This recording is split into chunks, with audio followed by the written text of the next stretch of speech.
दो किसान भाई एक गांव में रहते थे। बड़े भाई का नाम था राहुल और छोटे भाई का नाम था माहुल। उन्हीं एक गांव के पास एक और गांव था।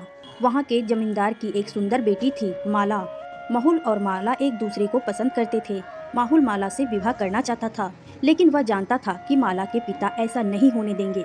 इसका कारण था कि यह माहुल बहुत गरीब था। उसके पास रहने के लिए ना अच्छा घर था, ना ही पहनने के लिए अच्छे कपड़े थे। माला यह सब जानती थी, लेकिन फिर भी माहुल से विवाह करना चाहती थी।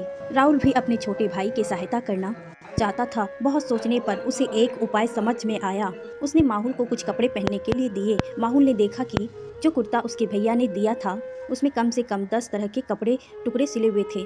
छोटे छोटे टुकड़ों को जोड़कर इस कुर्ते की सिलाई की गई थी। फिर राहुल ने माहुल को घर के एक कोने में बैठा दिया। घर का यही एक कोना था जिसके ऊपर की छत पूरी तरह पक्की थी। बाकी जगह की छत तो खराब हो चुकी थी और बरसात में चूने लगती थी। इसके बाद राहुल ने माहुल को 2 सिक्के दिए और एक कटोरा दिया। उसने माहुल से कहा, ये सिक्के एक हाथ से दूसरे हाथ में डालो और फिर कटोरे में डालो। फिर उठाकर गिनो और कटोरों में डालो। जब तक मैं माला के पिता से मिलकर वापस ना आ जाऊं, यहीं बैठे रहना और जैसे मैंने कहा है वैसे ही करते रहना।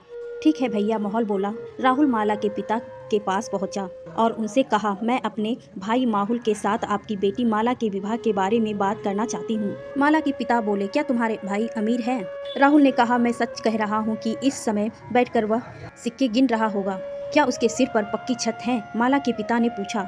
जी हाँ, उसके ऊपर पक्की छत है, राहुल बोला। और पहनने को अच्छे कपड़े हैं क्या? जिम्मेदार ने फिर पूछा।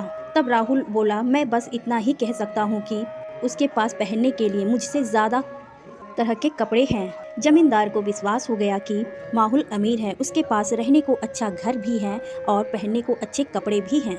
राहुल ने ऐसा कुछ नहीं कहा था, लेकिन उसने झूठ भी नहीं बोला था। इस तरह जमींदार ने अपनी बेटी माला का विवाह माहुल के साथ कर दिया। माहुल बहुत ही समझदार और गुणी था। जब वह माला के पिता से मिला तो वे इतने खुश हुए कि अपनी सारी शर्तें भूल गए। माला और राहुल का विवाह धूमधाम से हुआ। राहुल ने हंसते हुए जमींदार से कहा, मैंने झूठ नहीं बोला था,